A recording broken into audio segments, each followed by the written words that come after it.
Hello, karibu katika Chimbo na Dr. Ndimbo, mahali ambapo unapata mawazo mujarab kabisa kwa mustakabali wako wa maisha katika kazi, biashara, mahusiano na hata masomo yako. Leo nazungumzia kitu kimoja ambacho watu wengi wenye vipaji, wenye vipawa huwa hawakichukulia poa hivi, ya? Na hii ni suala la kuweka mkate mezani. Ya? Ni kweli una kipaji, una kipawa, wameshakuambia fanya kitu unachopenda, fanya kitu unachoweza. Wameshakwambia unachokipenda na unachokiweza ndio kitakupa maisha, ndio kitakupa hela na nini.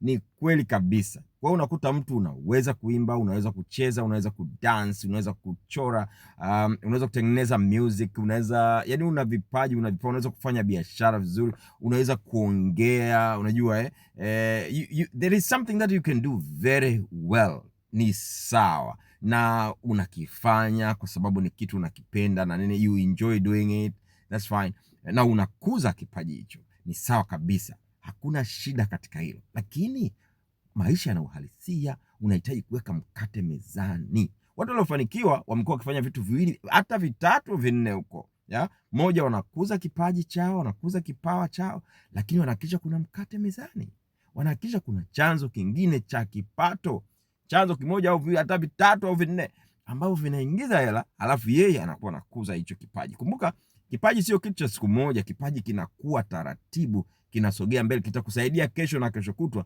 lakini leo lazima kuna mkate mezani. Kwa hiyo wakati unakuza kipaji chako, kumbuka uwe na chanzo kingine cha maisha ambacho kinakuwekea mkate mezani. Like this video, comment, lakini share na mtu mmoja ambaye ungependa asikie ukweli huu. Hili ni Chimbo na Dr. Ndimbo. Tukutane kazini. See you at work.